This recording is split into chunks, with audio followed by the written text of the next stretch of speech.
আলা আলা রাব্বুকা বিআসহাবিল ফিল, আপনি কি দেখেননি আপনার প্রতিপালক হাতির বাহিনীর সাথে কি করেছে? যারা কাবা ঘর ধ্বংস করতে এসেছিল, যাদেরকে আবাবিল প্রেরণ করে, ঝাঁকে ঝাঁকে পাখি প্রেরণ করে আল্লাহ ধূলিসাৎ করে দিয়েছেন মাটির সাথে। কাবা ঘর ধ্বংস করা ছোটখাটো কোনো গুনাহ নয়, অনেক বড় গুনাহ। কিন্তু লাহাদামুল কাবা আহওয়ান ইনদাল্লাহ, কিন্তু কাবা ঘর ধ্বংস হওয়া আল্লাহর নিকটে অনেক হালকা গুনাহ। কিসের তুলনায়? একজন নিরপরাধ মুমিন মুসলিমকে হত্যা করার তুলনায়। একজন নিরপরাধ মুমিন মুসলিমকে হত্যা করার তুলনায় কাবা ঘর ধ্বংস করা আল্লাহর নিকটে অনেক হালকা গুনাহ। আর কাবা ঘর ধ্বংস করার চাইতে বেশি ভয়াবহ, বেশি ভয়ঙ্কর গুনাহ হচ্ছে একজন নিরপরাধ মুমিন মুসলিমকে হত্যা করা। তো এখান থেকে আমরা যেটা এই পুরো আলোচনার সারমর্মে বুঝাতে চাচ্ছি, যে মুমিনের, এক মুমিনের উপর আর এক মুমিন, এক মুসলিমের উপর আর এক মুসলিমের রক্ত, সম্পদ, সম্মান হারাম। অর্থ হচ্ছে ওই মুমিনের সম্মান এত বেশি, একজন মুসলিমের সম্মান এত বেশি যে তার রক্ত হারাম, তার ধন সম্পদ হারাম, তার মান সম্মান হারাম। কেমন হারাম? আপনি সালাত সিয়াম পরিত্যাগ করলে ক্ষমা করবে আল্লাহ সুবহানাহু ওয়া তাআলা। আর একজন মুমিন অথবা মুসলিমকে কষ্ট দিলে আল্লাহ কি ক্ষমা করবেন? ওইটার চাইতে এটা বেশি ভয়াবহ এবং বেশি ভয়ঙ্কর। এই জায়গাতে আপনাকে অন্যান্য হাদিস বলার আগেই আরো একটু স্পষ্ট করি, আমাদের নবী মুহাম্মদ সাল্লাল্লাহু আলাইহি ওয়াসাল্লাম নবী হওয়ার পূর্বেই, কোরআন আসার পূর্বেই, সালাত সিয়াম হজ যাকাত আসার পূর্বেই জন্মগত সত্যবাদী, জন্মগত আমানতদার, জন্মগত ন্যায়পরায়ণ, ইনসাফওয়ালা, মানব ও সমাজসেবী মানুষ জন্মগত। সালাত সিয়াম হজ যাকাত আসার আগেই, কোরআন আসার আগেই 40 বছর যাবৎ মানুষ তাকে দেখেছে। তার জন্মের পর থেকে জন্মগত সত্যবাদী, জন্মগত আমানতদার, জন্মগত ন্যায়পরায়ণ, ইনসাফওয়ালা মানুষ। নবীরা নবী হওয়ার আগে থেকেই জন্মগত সত্যবাদী, নবী হওয়ার আগে থেকেই জন্মগত আমানতদার, নবী হওয়ার আগে থেকেই জন্মগত ন্যায়পরায়ণ, ইনসাফ। আর পুরো ইসলামের সারমর্ম, সালাত সিয়াম হজ যাকাত ইসলামের সারমর্ম নয়, পুরো ইসলামের সারমর্ম, মেইন মূল সারমর্ম হচ্ছে ইন্নাল্লাহা ইয়া'মুরুকুম বিল আদলি ওয়াল ইহসান, ন্যায়পরায়ণতা, সত্যবাদিতা, ইনসাফ। আল্লাহ তোমাদেরকে ন্যায়পরায়ণতা, আমানতদারিতার বিষয়ে আদেশ করেছেন। আল্লাহ নিজে ন্যায়পরায়ণ, আমানতদার, সত্যবাদী। আল্লাহ তোমাদেরকে ন্যায়পরায়ণতা, আমানতদারিতা, সত্যবাদিতার বিষয়ে আদেশ করেছেন। এটা ইসলামের একদম মূল থিওরি।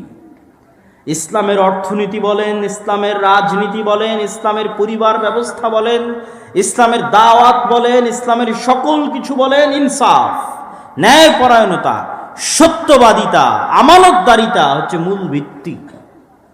ওই ব্যবসা হারাম, চোখ বন্ধ করে হারাম, যেই ব্যবসায় আমানতদারিতা নাই, যেই ব্যবসায় ন্যায়পরায়ণতা নাই, যেই ব্যবসায় ইনসাফ নাই।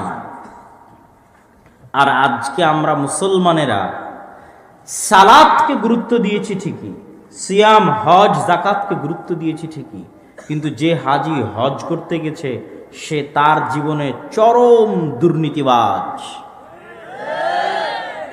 যে ব্যবসায়ী তার ব্যবসার টাকা দিয়ে উমরা করতে গেছে সে তার জীবনে চরম মিথ্যুক, ডাহা মিথ্যাবাদী,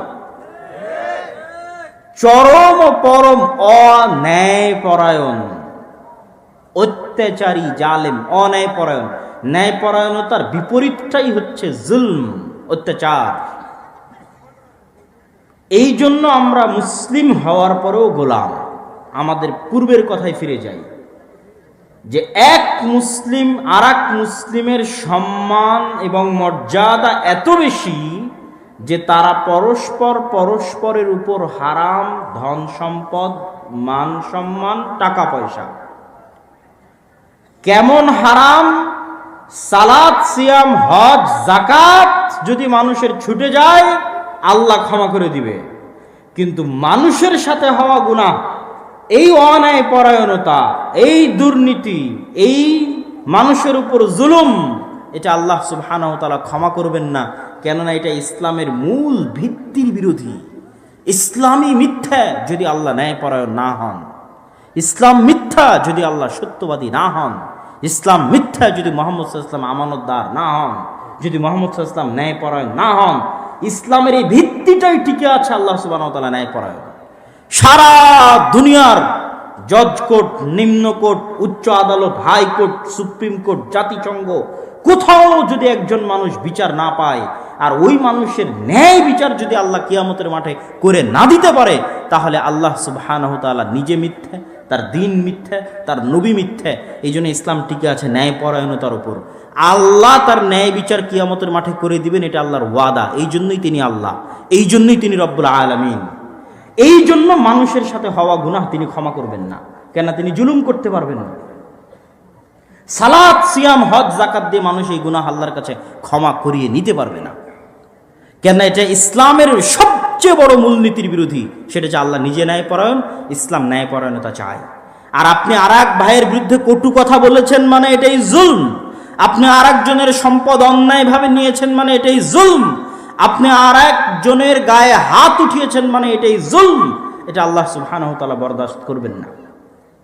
সম্মানিত উপস্থিতি, রাসূল সাল্লাল্লাহু আলাইহি ওয়াসাল্লাম মুসলিম ভ্রাতৃত্ব, এক মুসলিমের সাথে আর এক মুসলিমের সম্পর্কের কথা বলতে গিয়ে তিনি আরো বলেন, মান সাতারা মুসলিমান সাতারাহুল্লাহু ইয়াওমাল কিয়ামাহ, মান নাফাসা কুরবাতান মিন কুরাবিদ দুনিয়া নাফাসাহুল্লাহ কুরবাতাম মিন কুরাবিল আখিরাহ।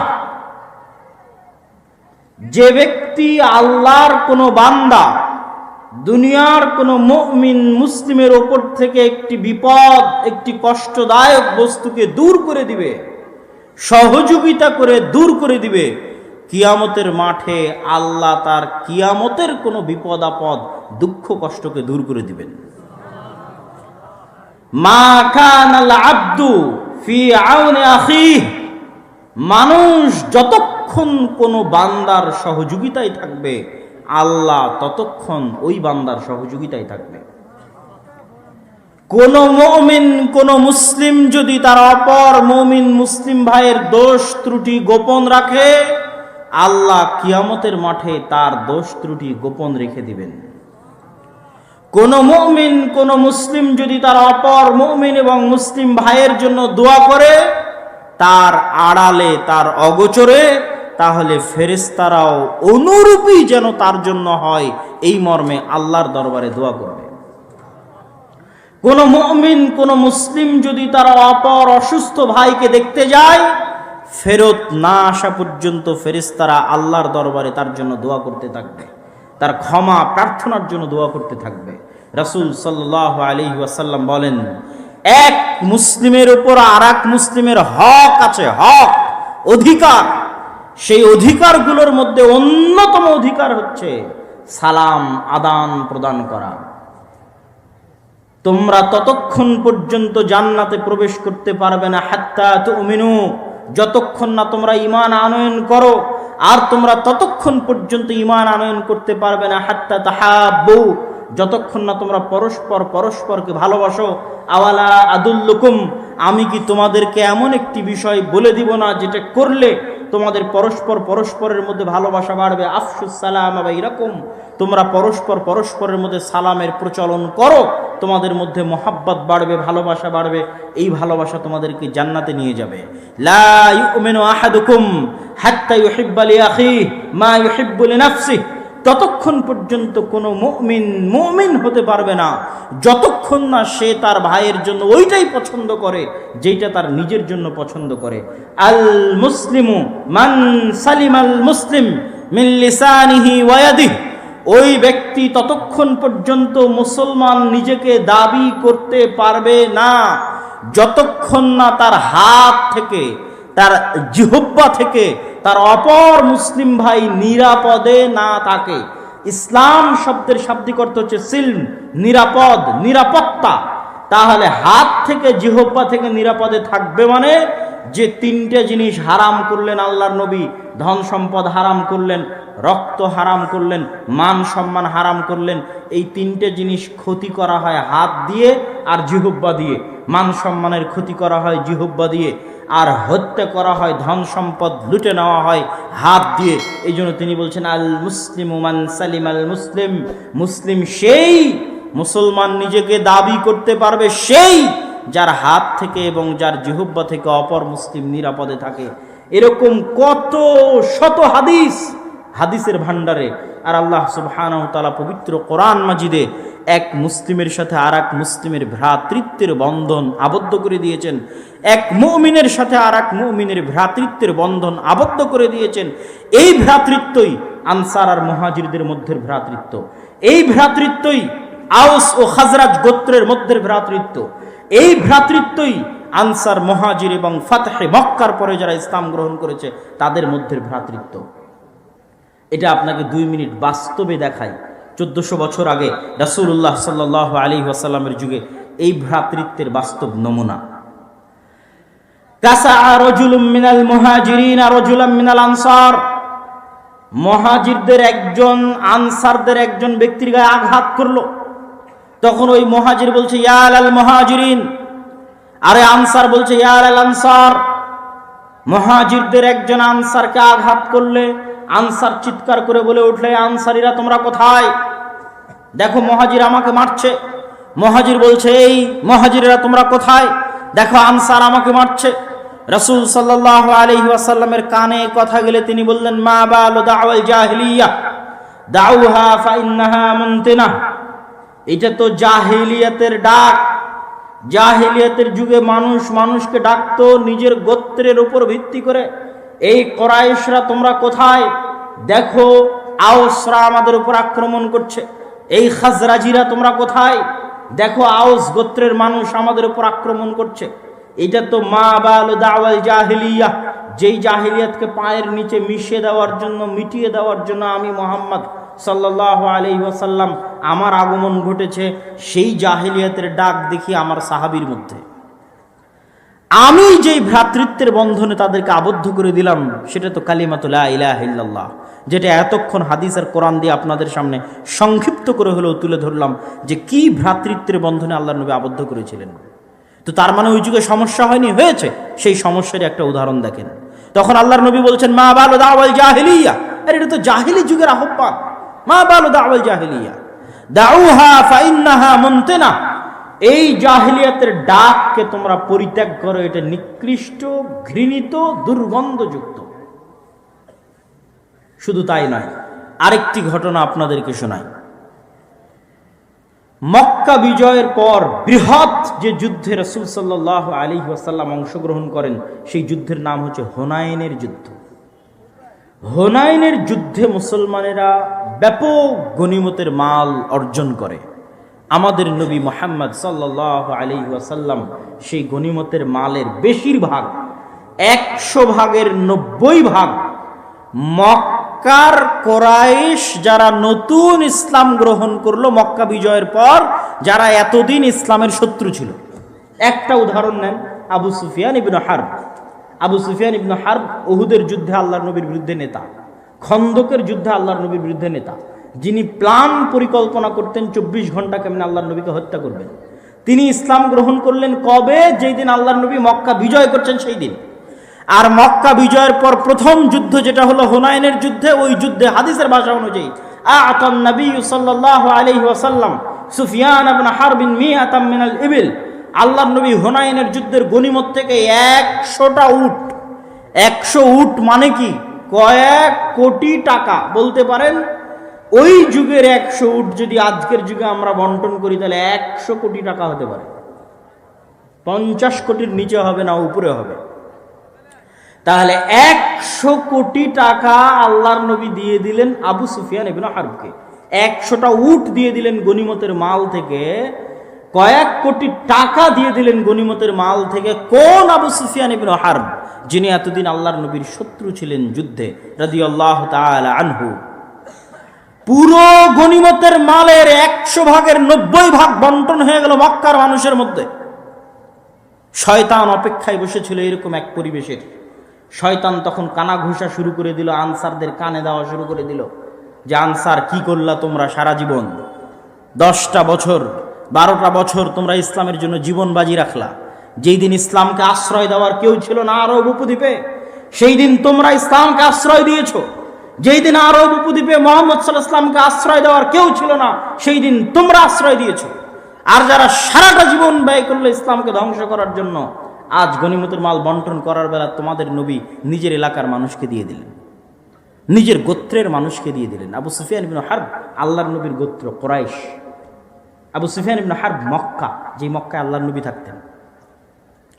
আরো ছোট্ট পরিষ্কার করে উদাহরণ দিই। আপনার এখানে আপনারা জায়গা দিয়েছেন, আমরা মাদ্রাসা করেছি, মাদ্রাসায় চাকরি দিয়েছি সব রাজশাহী চাঁপাইনবাবগঞ্জের মানুষকে। তখন নরসিংদীর নোয়াগাঁওয়ের রুহুল ভাইয়েরা, নাসিম ভাইয়েরা যারা উপস্থিত আছেন, মুরব্বীরা বা আরও যারা আপনারা আছেন, বলছেন জায়গা দিলাম আমরা, টাকা দিলাম আমরা, দান করলাম আমরা, আর চাকরি দিলেন সব নিজের এলাকার মানুষকে। এটা মানুষের মধ্যে বলা বলি হয় না? হয় না? মানুষ বলে না এরকম পরিবেশে? বলে। তো রাসূল সাল্লাল্লাহু আলাইহি ওয়াসাল্লাম হুনাইনের যুদ্ধের পর গনিমতের 100 ভাগের 90 ভাগ বন্টন করে দিলেন। মক্কা বিজয়ের পর নতুন ইসলাম গ্রহণ করা তার নিজ গোত্রের নিজ এলাকার মানুষের মধ্যে। আর আনসারীরা এতদিন যাবৎ আল্লাহর নবীর পাশে, বদরে কেউ ছিল না, তারা ছিলেন, উহুদে তারা ছিলেন, খন্দকে তারা আল্লাহর নবীর পাশে ছিলেন। যখন এই কানাঘুষা শুরু হলো, তখন রাসূল সাল্লাল্লাহু আলাইহি ওয়াসাল্লাম আনসারদের জমা করে বললেন, ইয়া মা'শারাল আনসার, হে আনসারীরা শোনো, তারজিউনান নাস, মানুষ ফিরে যাবে, বিল ইবিলি ওয়াল গানামি, মানুষেরা 100 কোটি সম্পদ আর 100 কোটি টাকা আর 100 কোটি টাকা মূল্যের উট ছাগল গনিমতের মাল হিসেবে নিয়ে ফিরে যাবে। আলা তারদাউনা, আর তোমরা কি এতে সন্তুষ্ট নও হে আনসারেরা, যে তারজিউনা বিনবী সাল্লাল্লাহু আলাইহি ওয়াসাল্লাম, যে তোমরা মদিনায় মুহাম্মদ সাল্লাল্লাহু আলাইহি ওয়াসাল্লামকে নিয়ে ফিরে যাবে? তোমরা কি এটাতে সন্তুষ্ট নও যে মক্কার মানুষেরা টাকা পয়সা নিয়ে ফিরে যাবে, গনিমতের মাল নিয়ে ফিরে যাবে, উট আর ছাগল নিয়ে ফিরে যাবে? আর মদিনার মানুষরা কাকে নিয়ে ফিরে যাবে? দুনিয়ার সর্বশ্রেষ্ঠ মানুষ, সর্বশ্রেষ্ঠ নবী মুহাম্মদ সাল্লাল্লাহু আলাইহি সাল্লামকে নিজেদের বাড়িতে নিয়ে ফিরে যাবে। ইলা রিহালিকুম তারজিউনা ইলা রিহালিকুম, তোমাদের বাড়িতে নিয়ে যাবে। আমার জন্মস্থান মক্কা, আমার বাড়ি মক্কা, আমার আত্মীয় স্বজন মক্কা, আমার রক্ত মক্কা, কিন্তু মক্কার মানুষ ধন সম্পদ নিয়ে ফিরে গেলেও আমি ফিরে যাব মদিনার আনসারীদের সাথে মদিনায়। আর মক্কা বিজয় হওয়ার পর আল্লাহর নবী মদিনা থেকে মক্কায় আসেননি থাকার জন্য, তিনি মদিনাতেই মারা গেছেন, মদিনাতেই তার কবর হয়েছে। তিনি আরো বলতে থাকলেন, শোনো, লাউলাল হিজরা ইয়া মা'শারাল আনসার, হে আনসারীরা শোনো, যদি হিজরত না থাকতো, লাকুনতু মিনাল আনসার, হিজরত না থাকতো মানে মুহাম্মদ সাল্লাল্লাহু আলাইহি ওয়াসাল্লাম নিজেও মুহাজির, তিনি হিজরত করেছেন মক্কা থেকে মদিনায়। যদি হিজরত না থাকতো তাহলে শোনো আনসারীরা, আমি মুহাম্মদ আনসারীদের অন্তর্ভুক্ত হতাম। আল্লাহুম্মা রহমিল আনসার আবনাইল আনসার, হে আল্লাহ আপনি আনসারীদের উপর দয়া করুন, রহম করুন। আনসারীদের সন্তান সন্ততিদের উপর, তাদের সন্তান সন্ততিদের উপর দয়া করুন, রহম করুন। আল্লাহর নবীর ভাষণ শুনে আনসারী সাহাবীরা কেঁদে দিলেন, তাদের ক্রন্দন থামানো যাচ্ছিল না।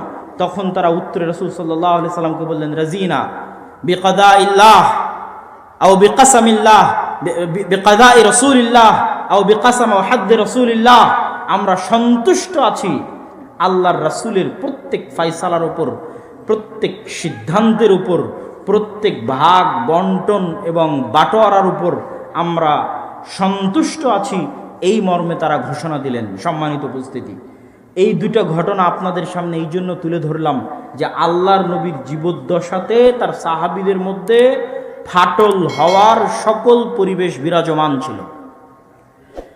কেননা আগে থেকেই তারা গোত্রভিত্তিক বিভক্ত ছিল। এই গোত্রভিত্তিক বিভক্ত মানুষগুলোকে, আবার আনসারি মুহাজির হিসেবে বিভক্ত মানুষগুলোকে, আবার ফাতহে মক্কার পর নতুন মুসলিম হওয়া, আগের কাফের নতুন মুসলিম হওয়া কুরাইশদেরকে এই তিন ধরনের ভিন্ন ধরনের মানুষদেরকে তিনি এক ভ্রাতৃত্বের বন্ধনে আবদ্ধ করে রেখেছিলেন। সেটাই ইসলামী ভ্রাতৃত্ব, সেটাই মুসলিম ভ্রাতৃত্ব। কিন্তু আজকে দুঃখজনক হলেও সত্য, আজকে আফসোসজনক হলেও সত্য যে আজকে মুসলমানেরা সেই মৌলিক ভ্রাতৃত্বের বন্ধনকে ভুলতে বসেছে এবং এই মৌলিক ভ্রাতৃত্বের বন্ধনের বিপরীতে সবচেয়ে শক্তিশালী ভয়ঙ্কর আকীদা এবং বিশ্বাস হচ্ছে জাতীয়তাবাদ, ন্যাশনালিজম। এই জাতীয়তাবাদ, ন্যাশনালিজম মুসলমানদের ইসলামী ভ্রাতৃত্বের আকীদাকে ধ্বংস করে দিয়েছে, মুসলিম ভ্রাতৃত্বের বিশ্বাসকে ধ্বংস করে দিয়েছে। কি সেই ন্যাশনালিজম, কি সেই জাতীয়তাবাদ? আজকে যখন ফিলিস্তিনে 20 থেকে 25 হাজার মুসলমানদের হত্যা করা হয়, তখন পৃথিবীর অধিকাংশ মুসলিম দেশগুলো ভাবে যে ওখানে তো ফিলিস্তিনি মারা যাচ্ছে, বাংলাদেশি মারা যাচ্ছে না। ওখানে তো ফিলিস্তিনি মারা যাচ্ছে, পাকিস্তানি মারা যাচ্ছে না। ওখানে তো ফিলিস্তিনি মারা যাচ্ছে, কুয়েতি, কাতারি, সৌদি, দুবাই, ইয়ামানি, মিশরি, তারা তো মারা যাচ্ছে না। কে মারা যাচ্ছে? মারা যাচ্ছে ফিলিস্তিনি। সুতরাং এখানে আমার কোনো দায়িত্ববোধ নাই, এখানে আমার কোনো চিন্তা ভাবনা নাই, কেননা আমার দেশের নাগরিক মারা যাচ্ছে না। এই যে জাতীয়তাবাদের উপর ভিত্তি করে মুসলমানিত্বের যে ভালোবাসা, সেটাকে যে ধ্বংস করে দেওয়া হয়েছে, ধূলিসাৎ করে দেওয়া হয়েছে, এই জাতীয়তাবাদের উপর ভিত্তি করে এটা চরম ও পরম ভয়ঙ্কর ইসলাম বিদ্বেষী এবং ইসলামের আকীদা বিরোধী একটি চিন্তা ভাবনা, একটি থিওরি হচ্ছে ন্যাশনালিজম, জাতীয়তাবাদ। এই জাতীয়তাবাদের বিরুদ্ধে বলতে গিয়ে পাকিস্তানের অন্যতম একজন বিখ্যাত কবি, যাকে অনেকে আল্লামা নামে উপাধি দিয়ে থাকেন, কবি ইকবাল, তিনিও এক সময় চরম জাতীয়তাবাদী ছিলেন, ন্যাশনালিস্ট ছিলেন, কট্টর। যখন তিনি কবিতা লিখেছিলেন, সারে জাহাঁ সে আচ্ছা হ্যায় হিন্দুস্তান হামারা, হাম বুলবুল হ্যাঁ ইসকে ইয়ে গুলসিতা হামারা, কে পুরো পৃথিবীর মধ্যে আমার হিন্দুস্তান হচ্ছে সর্বশ্রেষ্ঠ, আমার ভারত হচ্ছে সর্বশ্রেষ্ঠ।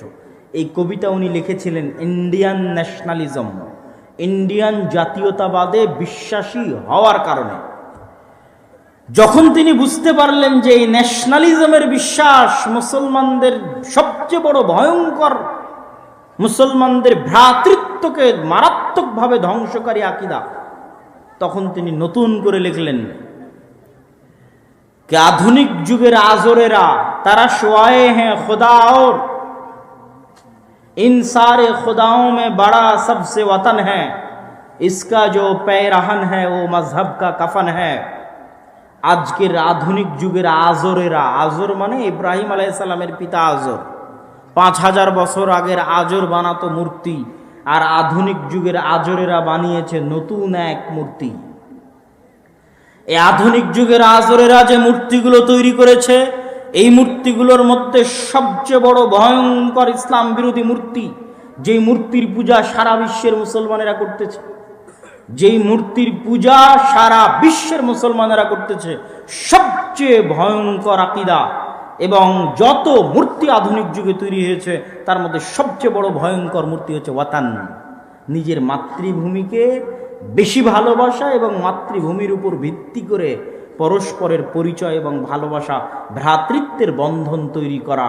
এটা হচ্ছে এই যুগের আজরদের তৈরি করা সবচেয়ে বড় মূর্তি। इसका जो पैरहन है वो मजहब का कफन है। এই আধুনিক যুগের এই ন্যাশনালিজমের যে মূর্তি, জাতীয়তাবাদের যে মূর্তি, এই মূর্তির যে জামা কাপড়, এই জামা কাপড় ইসলামের কাফন।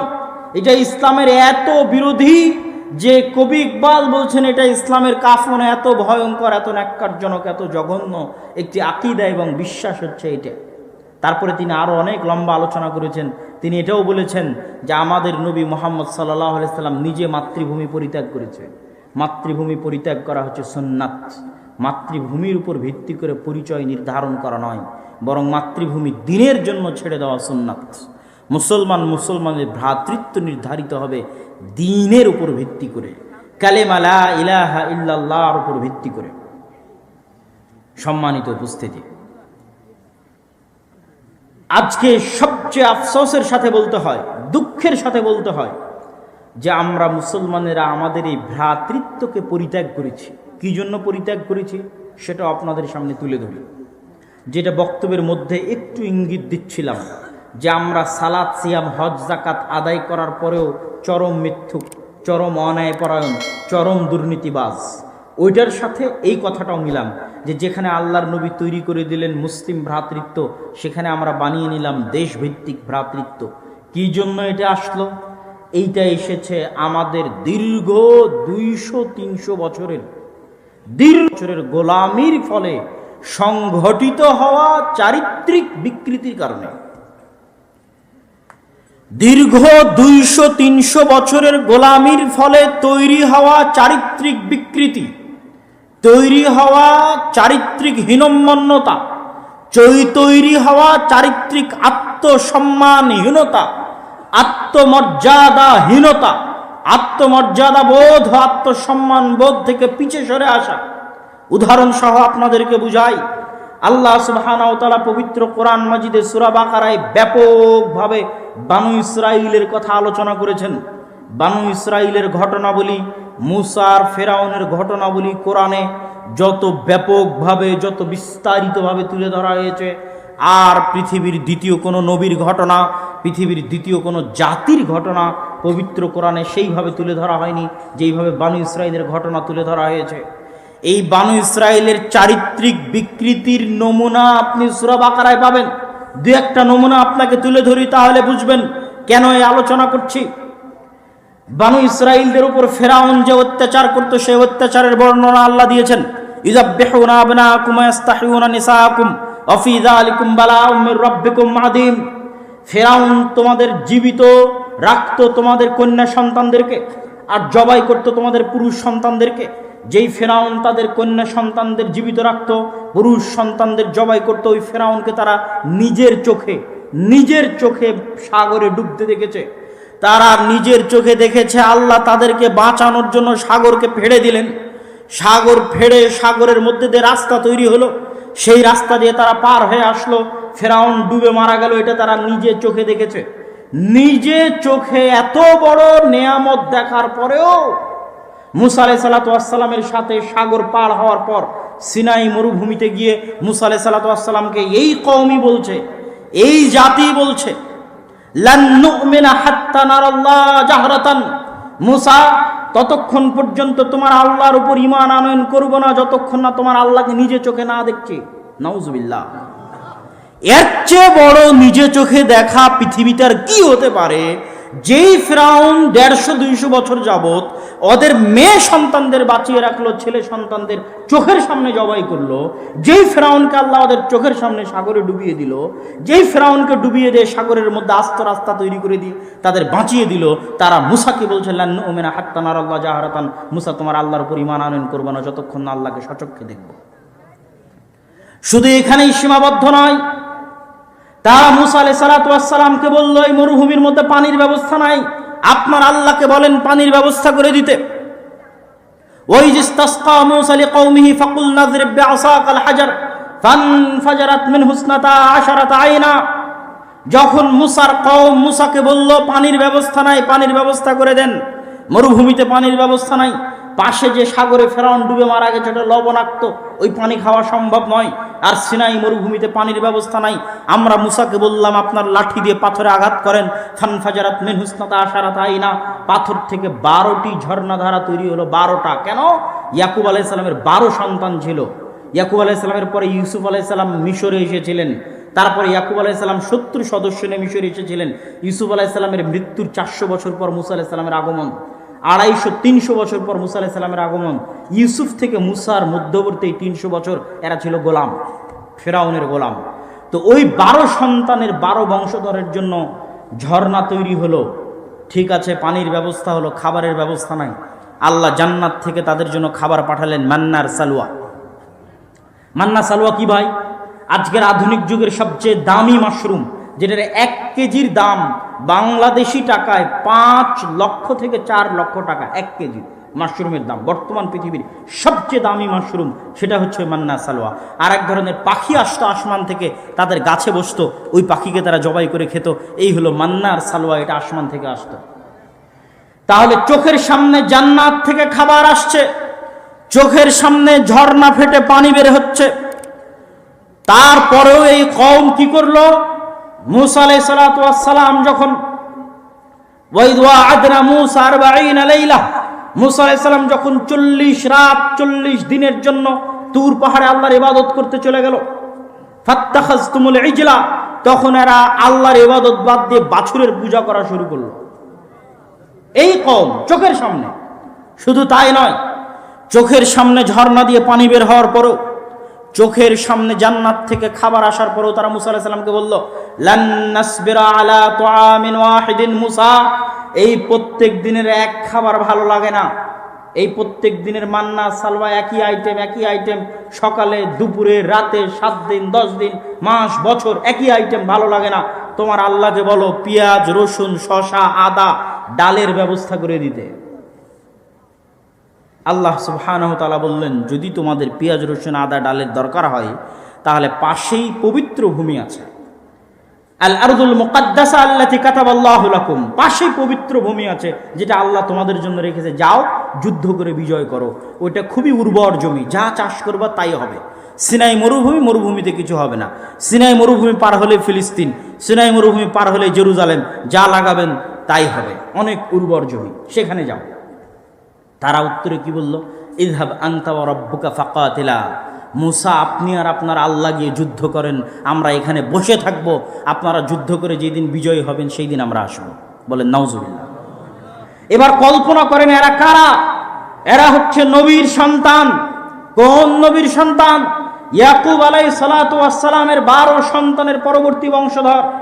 কেমনে নবীর সন্তানদের চরিত্র এই পর্যায়ে আসতে পারে যে চোখের সামনে এত বড় বড় নেয়ামত দেখার পরেও, এত দয়া এত রহমত দেখার পরেও আল্লাহর সাথে এত নিমক হারামি?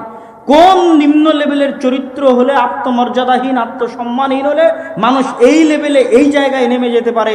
এটার উত্তরই হচ্ছে এই 300 বছরের ফেরাউনের গোলামি ওদের স্বাভাবিক আত্মমর্যাদা আত্মসম্মানকে ধ্বংস করে দিয়েছিল, ওদেরকে হীনম্মন্য গোলাম দাস জাতিতে পরিণত করেছিল।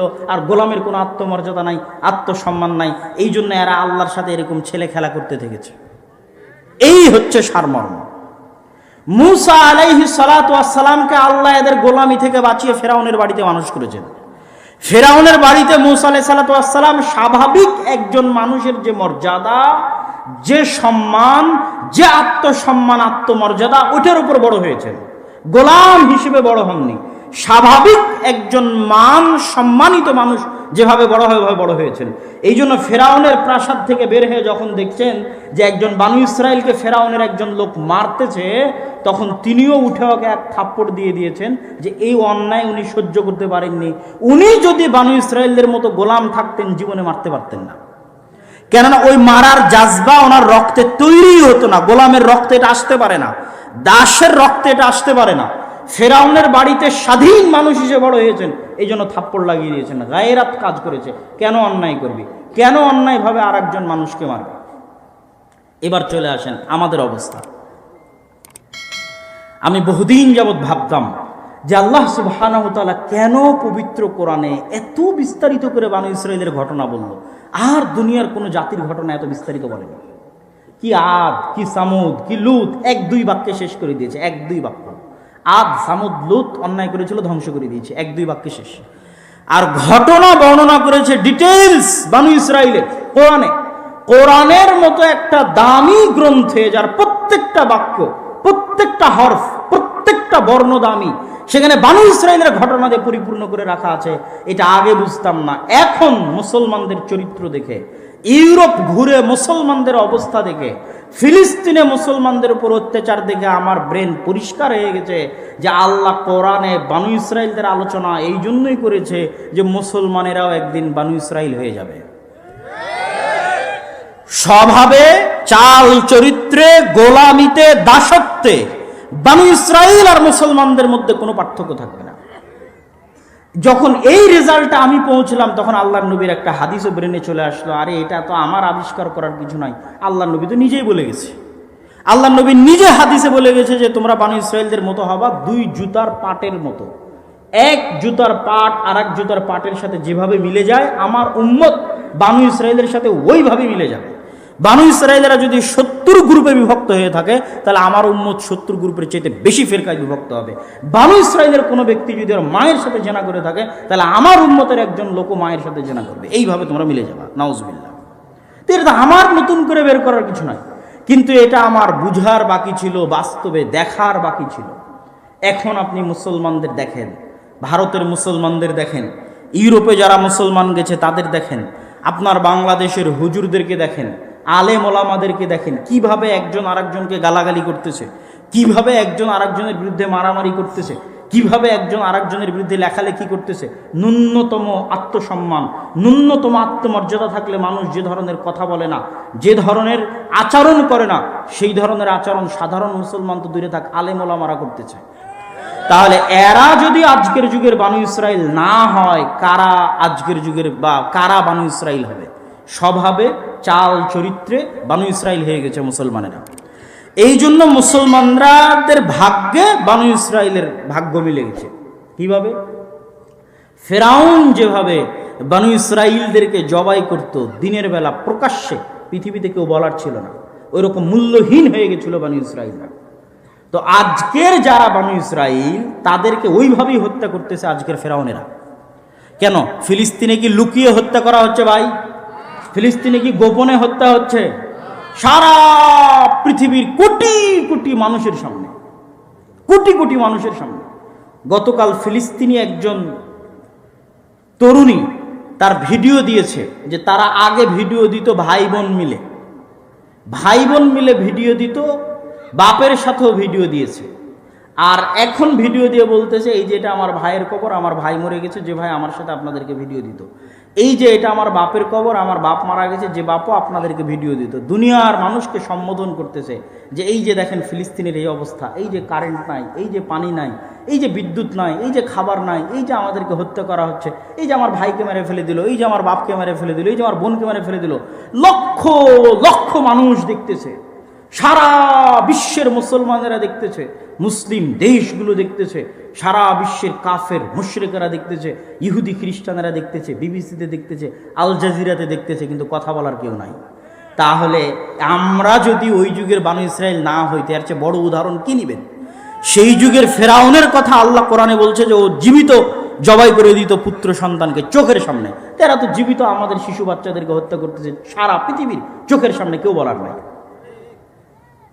তাহলে আমরা বানু ইসমাইল কিন্তু হয়ে গেছি বানু ইসরাইল।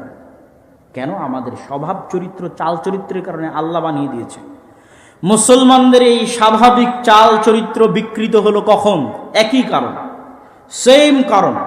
ঠিক যেভাবে 200-300 বছরের গোলামিতে, 200-300 বছরের ফেরাউনের গোলামিতে বানু ইসরাইলের স্বভাব নষ্ট হয়ে গেছিল, ঠিক তেমনি 200 বছরের কলোনিয়াল সিস্টেমের গোলামিতে আমাদের চরিত্র বিকৃত হয়ে গেছে। ভাই আমরা 200-250 বছর থেকে গোলাম। আপনি মনে করেন না যে আমরা স্বাধীন হয়েছি? যেই দিন থেকে ব্রিটিশরা এই দেশে প্রবেশ করেছে 1757 সালের 23শে জুন, সেই দিন থেকে আজ 2023 পর্যন্ত গোলাম আমরা। তাহলে কতদিনের গোলামি? প্রায় 200 থেকে 250 বছরের গোলামি। তো ওই 1757 23শে জুনে যে মুসলমানেরা এই দেশে বসবাস করতো, ওর আত্মমর্যাদা ছিল, ওর আত্মসম্মান ছিল, ওর দাপট ছিল, ওর ক্ষমতা ছিল, ওর সাহস ছিল, আর আমানতদারিতা ছিল, ন্যায়পরায়ণতা ছিল। আর 300 বছরের গোলামে আমাদের স্বভাব এত খারাপ হয়ে গেছে যে হুজুরে হুজুরে মারামারি লেগে যাবে, স্টেজে মারামারি লেগে যাবে, স্টেজে যদি মারামারি লাগিয়ে দেন তো মারামারি লেগে যাবে। এই হচ্ছে আমাদের স্বাভাবিক চরিত্রের বিকৃতি গোলামির কারণে। এটা একটা উদাহরণ দিলাম। আর কবি ইকবালের ওই বাক্য তো আছেই যে সবক ফিরসে পড়, আদালত কা, সাদাকত কা, শুজাআত কা। এ মুসলমানেরা, তোমরা নতুন করে সত্যবাদিতা শিখো, যেই সত্যবাদিতা তোমাদের নবীর জন্মগত বৈশিষ্ট্য ছিল। তোমরা নতুন করে ন্যায়পরায়ণতা শিখো, যেই ন্যায়পরায়ণতা তোমাদের নবী হওয়ার আগে জন্মগত ন্যায়পরায়ণ ছিল। তোমরা নতুন করে আমানতদারিতা শিখো, তোমাদের নবী জন্মগত আমানতদার ছিলেন। তোমরা নতুন করে সাহসিকতা শিখো, তোমাদের নবী জন্মগত সাহসী ছিলেন। আর তোমাদের সালাত সিয়াম হজ যাকাত থাকার পরেও তোমরা মিথ্যুক, তোমরা দুর্নীতিবাজ, তোমরা চরম অন্যায়পরায়ণ। এই জন্য আল্লাহ তোমাদেরকে গোলাম বানিয়ে দিয়েছে। তোমরা নতুন করে সত্যবাদিতা আমানতদারিতা শিখো, আল্লাহ তোমাদেরকে পুনরায় দুনিয়ার নেতৃত্ব দিয়ে দিবেন। আপনি যান, এই তিনটে জিনিস পরীক্ষা করেন। একটা মসজিদ ধরেন, মসজিদ কমিটি ধরেন, মসজিদের ইমাম মুয়াজ্জিন ধরেন, ওই মসজিদে সালাত আছে, সিয়াম আছে, জাকাত আছে, মসজিদের মুসল্লি হজ করে এসেছে, কি নাই? সত্যবাদিতা নাই, আমানতদারিতা নাই, ন্যায় পরায়ণতা নাই। হয় কমিটি ইমামের উপর জুলুম করছে, না হয় ইমাম মুয়াজ্জিনের উপর জুলুম করছে, না হয় কেউ কারো নামে সত্য মিথ্যা কথা বলছে, না হয় কেউ টাকা মেরে নিয়ে আমানতদারিতার খেয়ানত করতেছে। মাদ্রাসায় যান, মাদ্রাসায় গিয়ে মাপেন, সালাত আছে, সিয়াম আছে, হজ আছে, জাকাত আছে, কি নাই? আমানতদারিতা নাই, ন্যায় পরায়ণতা নাই, সত্যবাদিতা নাই। ইসলামী দলে যান, ইসলামী সংগঠনে যান, কি আহলে হাদিস, কি সালাফি, কি নন আহলে হাদিস, কি হানাফি, ইসলামী দল সংগঠনে যান, গিয়ে দেখেন সালাত সিয়াম হজ জাকাত আছে, কি নাই? আমানতদারিতা নাই, ন্যায় পরায়ণতা নাই, সত্যবাদিতা নাই, সাহসিকতা নাই, চামচামি আছে, চাটুকারি আছে, দুর্নীতি পরায়ণতা আছে, মিথ্যাবাদিতা আছে, অসাহসিকতা আছে। এদেরকে দিয়ে কোনোদিন পৃথিবী বিজয় হবে না। গোলাম ইবনু গোলাম, দাসের ছেলে দাস, এভাবে গোলামি করে পার হয়ে যাবে। এই চারিত্রিক বিকৃতি গোলামি থেকে এসেছে। আমাদের স্বাভাবিক চরিত্র এরকম ছিল না, গোলামি করতে করতে এই চরিত্র এসেছে। কেন? ব্রিটিশদের আজীবনের রুল ছিল ডিভাইড অ্যান্ড রুলস, ভাগ করো আর শাসন করো। এই ভাগ করো আর শাসন করোতে স্বাভাবিক চারিত্রিক বিকৃতি ঘটেছে। আমাদের যেমন ব্রিটিশরা শাসন করেছে, ঠিক আমাদের হাজার হাজার মাইল দূরের ভাই আফ্রিকার মুসলমানদেরকে কারা শাসন করেছে? এখনো শাসন করছে। ফ্রান্স, ইতালি, স্পেন আজও শাসন করছে। আফ্রিকার মুসলিম দেশগুলো আজও নিজের টাকা নিজের কেন্দ্রীয় ব্যাংকে রাখতে পারবে না, ফ্রান্সের কেন্দ্রীয় ব্যাংকে রাখতে হবে। আজও একটা অস্ত্র কিনতে পারবে না ফ্রান্সের অনুমতি ছাড়া, স্বাধীন দেশ। আজও পররাষ্ট্রনীতি ঠিক করতে পারবে না ফ্রান্সের অনুমতি ছাড়া, গোলাম। এই যে সামারি সারমর্মটা, এটা চোখ দিয়ে বুঝলাম কখন। মদিনায় আমার আফ্রিকার বন্ধুরা ফরাসি ভাষায় কথা বলে, মানে তাদের আরবির পরে সেকেন্ড ল্যাঙ্গুয়েজ হচ্ছে ফরাসি। তো এটা আমার ব্রেনে ধরতো না। তো ইউরোপ সফর করার পর বুঝলাম, আরে আমরা বাঙালিরা ইংরেজি বলি কেন? আমরা ইংরেজি বলি এই জন্য যে আমরা গোলাম ছিলাম ব্রিটিশের। গোলাম ইবনে গোলাম, দাস ইবনে দাস, আজীবন ব্রিটিশের গোলামি করেছে, এই জন্য আমাদের সেকেন্ড ল্যাঙ্গুয়েজ ইংরেজি। ইংল্যান্ডের সীমানা পার হওয়ার পর ইতালি, স্পেন, ফ্রান্সে, জার্মানিতে ইংরেজির অস্তিত্ব নাই। ইতালির বিমানবন্দরে পর্যন্ত ইংরেজির অস্তিত্ব পাবেন না। ফ্রান্স, স্পেনের বিমানবন্দরে পর্যন্ত এক্সিটটা ইংরেজিতে লেখা নাই। আশ্চর্য হয়ে যাবেন, তাদের ভাষায় লেখা আছে। তখন বুঝলাম, ওহো, ফ্রান্স শাসন করেছিল আফ্রিকার মুসলিম দেশগুলো, এই জন্য আমার মদিনা বিশ্ববিদ্যালয়ের মুসলিম ভাইয়ের সেকেন্ড ল্যাঙ্গুয়েজ ফরাসি। সারা পৃথিবীতে মুসলমানরা এই কলোনিয়াল সিস্টেম, ইউরোপিয়ান ঔপনিবেশিক সিস্টেমের অধীনে 200 বছরের গোলামিতে আছে। এখনো কন্টিনিউয়াসলি 200 থেকে 250 থেকে 300 বছরের গোলামিতে আছে। এই জন্য ফ্রান্সের আইফেল টাওয়ারের পাশে যতগুলো বিড়িখোর আছে, যতগুলো সিগারেট খোর আছে, যতগুলো মদ খোর আছে, যতগুলো জুয়াখোর আছে, আল্লাহর কসম সবগুলো মুসলমান। নিজে চোখে দেখা কথা বলছি, সব মুসলমান। ওদের চরিত্র বিকৃত করেছে গোলামিতে। ওরা সব আফ্রিকান দেশগুলো থেকে আসে ওখানে আড্ডা দিচ্ছে, বিড়ি খাচ্ছে, সিগারেট খাচ্ছে, মদ খাচ্ছে, জুয়া খেলতেছে, ধ্বংস হয়ে গেছে চরিত্র। আজ সারা পৃথিবীতে মুসলমানদের এই গোলামির চিত্র যদি আপনি ছোট্ট একটা দূরবীন দিয়ে দেখতে চান, তাহলে একটা ছোট্ট দূরবীন আপনাদেরকে ধরিয়ে দিয়ে আমাদের বক্তব্যের আজকের দ্বিতীয় অংশে যাব, মসজিদ ভিত্তিক দ্বীন শিক্ষার গুরুত্ব এবং তাৎপর্য সম্পর্কে। এই ছোট্ট চিত্র কি? বৈধ উপায়ে যারা ইউরোপ যাচ্ছে তাদের কথা বাদ দিলাম, অবৈধ উপায়ে শুধু বাংলাদেশ নয়, এখনকার একটা কথাও বাংলাদেশ না, সারা বিশ্বের মুসলমানদের কথা বলতেছি। অবৈধ উপায়ে আফ্রিকা থেকে, সিরিয়া থেকে, ইয়েমেন থেকে, বাংলাদেশ থেকে, পাকিস্তান থেকে, আফগানিস্তান থেকে সব মুসলমানেরা জমা হয় লিবিয়াতে।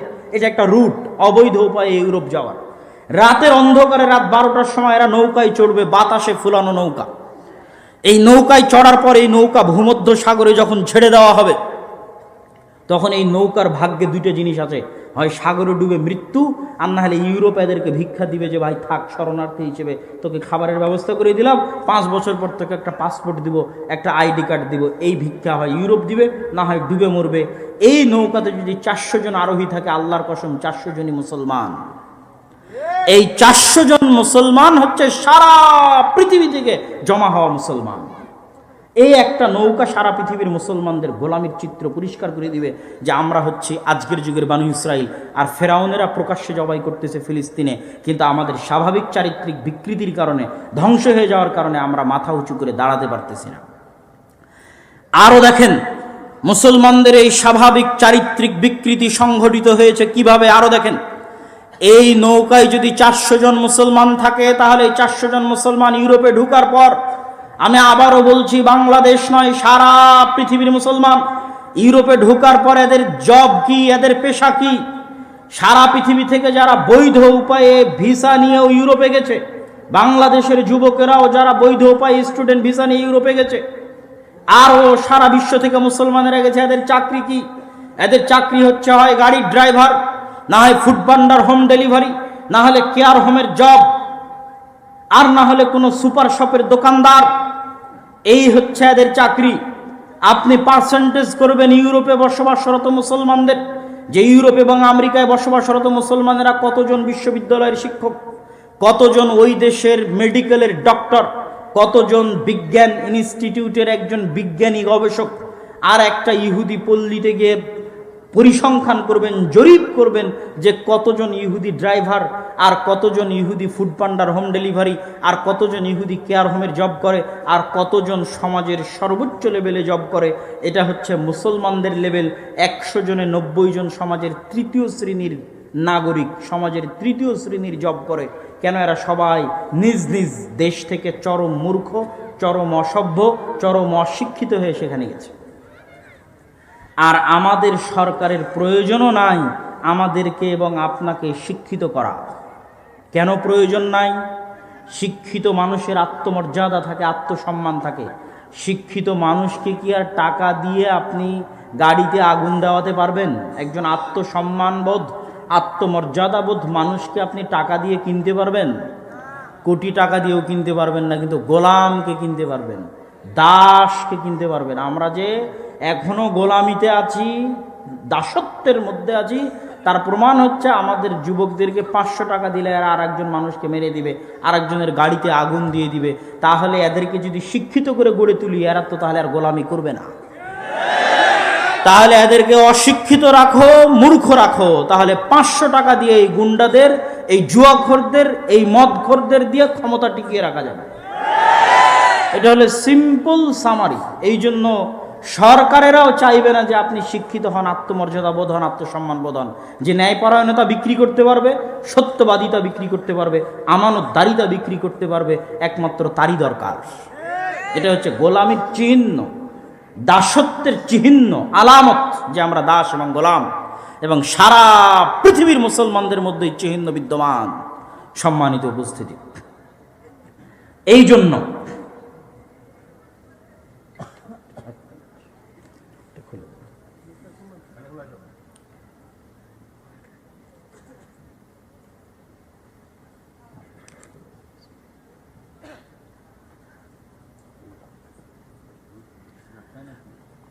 তো সারা বিশ্বের সমগ্র পৃথিবীর মুসলমানেরা শিক্ষা, দীক্ষা, আমানতদারিতা, সততা, ন্যায়পরায়ণতায় পিছিয়ে আছে, পিছিয়ে আছে। এই পিছিয়ে থাকা স্বচক্ষে দেখার পর, নিজ চোখে অনুভব করার পর, যে আমাদের কাছে আজকের যুগের ফেরাউনরা শিক্ষা এবং জ্ঞান বিক্রি করে, শিক্ষা এবং জ্ঞান বিক্রি করে আমাদেরকে গোলাম বানিয়ে রাখে। তারা শিক্ষিত, আমরা মূর্খ। একটা মাস্টার্স কোর্স 9 মাসের দাম 35 থেকে 40 লক্ষ বাংলাদেশি টাকা। একটা মাস্টার্স কোর্স 9 মাস, মূল্য বাংলাদেশি টাকা 35 থেকে 40 লক্ষ টাকা। তাহলে একটা 9 মাসের মাস্টার্স কোর্সের জন্য যদি 40 লক্ষ টাকা নেয়, তাহলে একটা পারমাণবিক বমের থিওরি দিতে কত কোটি টাকা নেবে? আর একটা বিমান কেমনে বানাতে হয়, বোয়িং আর এয়ারবাস কেমনে বানাতে হয়, ওটা শিখাতে কত কোটি টাকা নিতে পারে। এই শিক্ষা বিক্রি করা হচ্ছে ফেরাউন আর এই বানু ইসরাইল, আজকের যুগের বানু ইসরাইল তথা আমরা বানু ইসমাইল যারা যারা আজকের যুগের বানু ইসরাইল হয়ে গেছে, তাদের মধ্যে ডিফারেন্স 500 বছরের। ওরা শিক্ষায় 500 বছর এগিয়ে, আমরা 500 বছর পিছিয়ে। আর একটা আমাদের দুর্ভাগ্য যে আমাদের যে সমস্ত মুসলমানদের হাতে আল্লাহ টাকা পয়সা দিয়েছিল, ধন দৌলত দিয়েছিল, এদেরকে কোন ইবলিস আর কোন শয়তানে বুদ্ধি দিল যে টাকা তোমরা পর্যটনে লাগাও, এই টাকা তোমরা বিনোদনে লাগাও। নাউজুবিল্লাহ। মধ্যপ্রাচ্যের দেশগুলো সেই টাকা বিনোদন আর পর্যটনে শেষ করে দিল। শিক্ষার পিছনে ফোকাসিং খরচ বিশ্বের কোনো মুসলিম দেশ করলো না, যে তারা শিক্ষায় উন্নত হবে, জ্ঞানে গুণে আত্মমর্যাদা আত্মসম্মানে উন্নত হবে, এই কাজ করলো না। সম্মানিত উপস্থিতি, এই রকম এক ভয়াবহ পরিস্থিতিতে মুসলমানদের উত্তরণের জন্যই বিশেষ করে আমাদের দেশে আরও চলমান রানিং যে শিক্ষা কারিকুলাম আছে, এই শিক্ষা কারিকুলামে যেভাবে সন্তানদেরকে ধর্মহীন বা ধর্মবিদ্বেষী বা যেভাবে উলঙ্গপনা, বেহায়াপনা, নাচ এবং গানের মতো হারাম বিষয়কে প্রকাশ্যে স্কুলের সিলেবাসে অন্তর্ভুক্ত করে প্রকাশ্যে ওই নাচ এবং গান শেখানোর জন্য শিক্ষক নিয়োগ দিয়ে, শিক্ষককে মুসলমানদের ট্যাক্স আর করের টাকায় বেতন দিয়ে প্রকাশ্যে মুসলমানের সন্তানদেরকে নাচ এবং গান শেখানো হবে, বেহায়াপনা, উলঙ্গপনা, অশ্লীলতা শেখানো হবে, স্কুলে এই সকল কার্যক্রম সম্পূর্ণ।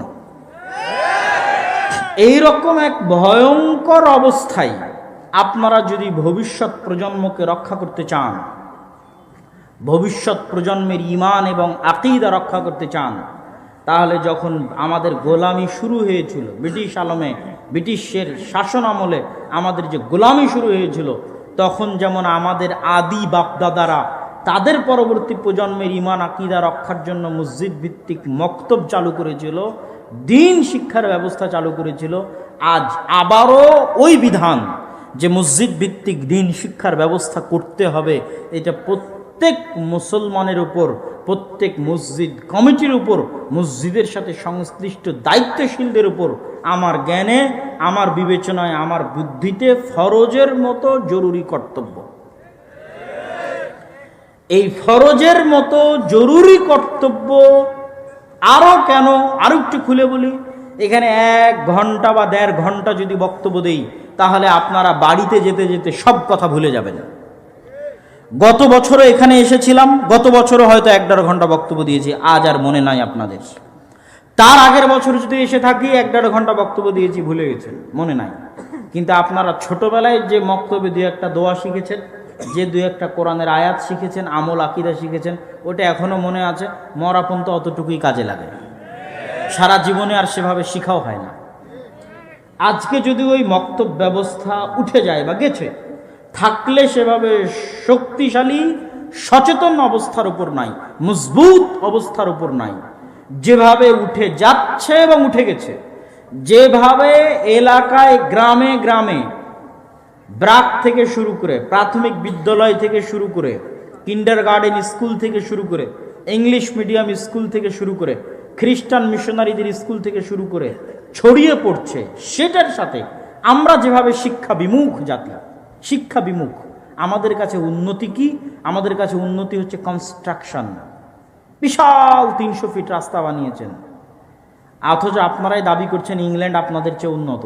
ইংল্যান্ডে যান দেখি, এত বড় রাস্তা আছে কিনা ইংল্যান্ডে, যে দেখেন যে আছে কিনা ইংল্যান্ডে এত বড় রাস্তা, আপনাদের এলাকার মতো সরু রাস্তা। তার মানে আমি বলছি না যে রাস্তা তৈরি করা উন্নতি নয়। আপনি মনে করছেন বিশাল দুবাই বুর্জ খলিফা বানিয়ে আপনি উন্নত হয়েছেন, তো বুর্জ খলিফার মতো আর বুর্জ খলিফা আমেরিকা ইউরোপে আছে কিনা দেখেন তো, নাই। তার মানে আমি বুঝাতে চাচ্ছি যে ওরা যদি পৃথিবীর আজকে সবচেয়ে উন্নত জাতি হয়ে থাকে, আর বিল্ডিং বানানো যদি উন্নতি হয়, তো সবচেয়ে উন্নত উঁচু বিল্ডিং ওদের এলাকায় থাকবে, স্বাভাবিক। রাস্তা বানানো যদি উন্নত হয়, তাহলে সবচেয়ে প্রশস্ত রাস্তা ওদের এলাকায় থাকবে। সেটা ওদের এলাকায় নেই, মুসলমানদের এলাকায় আছে, কিন্তু মুসলমানেরাই গোলাম। তাহলে ওরা কি দিয়ে পৃথিবী চালাচ্ছে ভাই? ওদের কাছে আছে অক্সফোর্ড, ক্যামব্রিজ, হার্ভার্ড, যা আপনার কাছে নাই।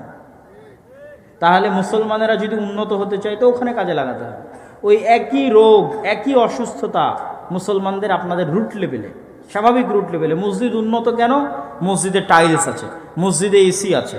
তো মসজিদ স্বর্ণ দিয়ে বানিয়ে দেন, এলাকার শব্দ জুয়াখোর মদ করে ভরে গেছে। তো স্বর্ণ দিয়ে মসজিদ বানিয়ে কি করবেন, যেখানে আশেপাশের সব মদখোর, জুয়াখোর, ফ্রি ফায়ার, পাবজি, এগুলোতে যুবক সমাজ ডুবে গেছে। ওই এলাকার মসজিদ স্বর্ণ দিয়ে বানিয়ে কি করবেন?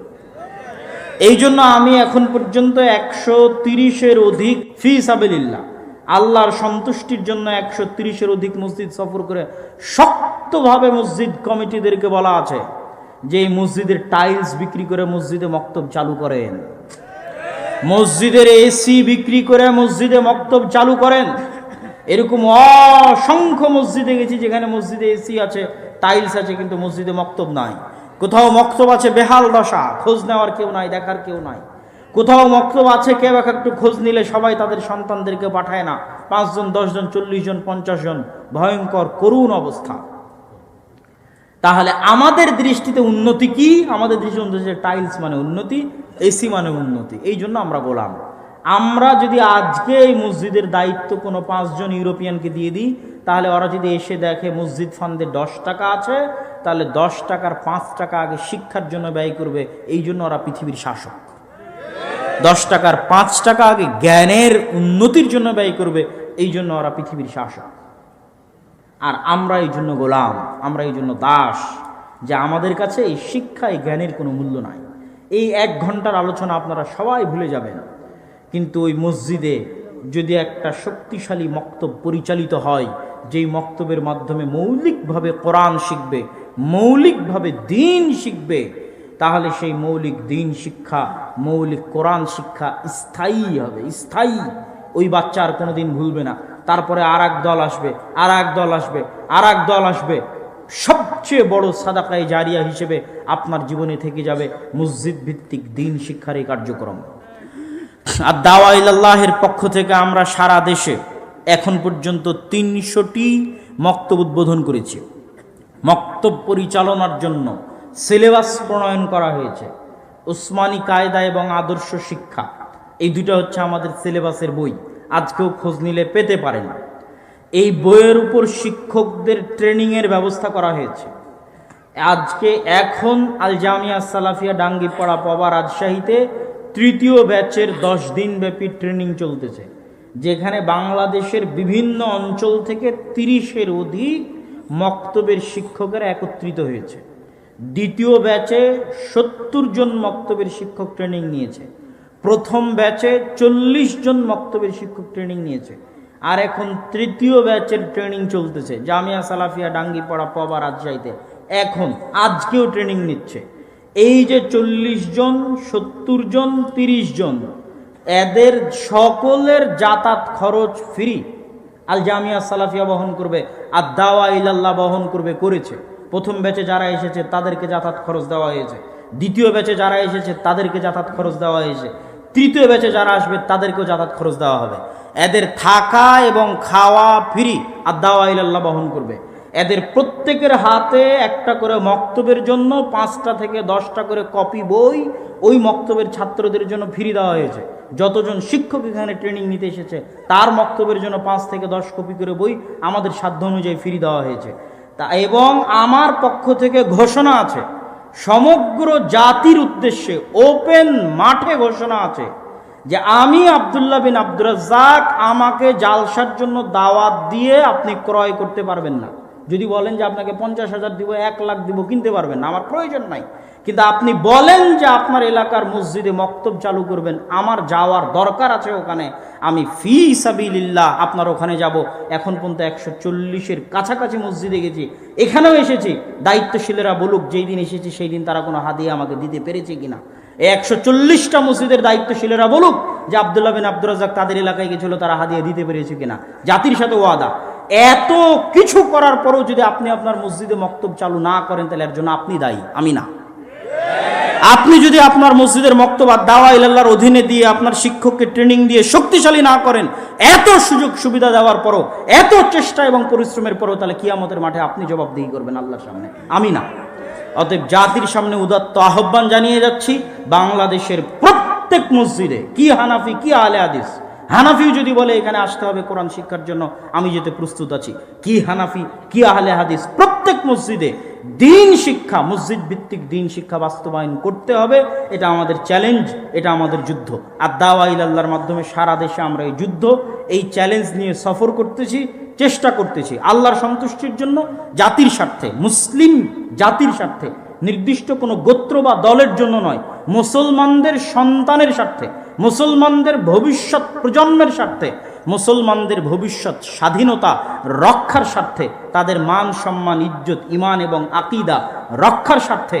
অতএব এই মৌলিক বেসিক কাজে সারা দেশের সকল মুসলমানদের এগিয়ে আসা আমার মাধ্যমে করতে হবে, দাওয়া ইলাল্লাহর মাধ্যমে করতে হবে, এটা জরুরি নয়, কিন্তু মসজিদে দিন শিক্ষার ব্যবস্থা হতে হবে, এটা জরুরি।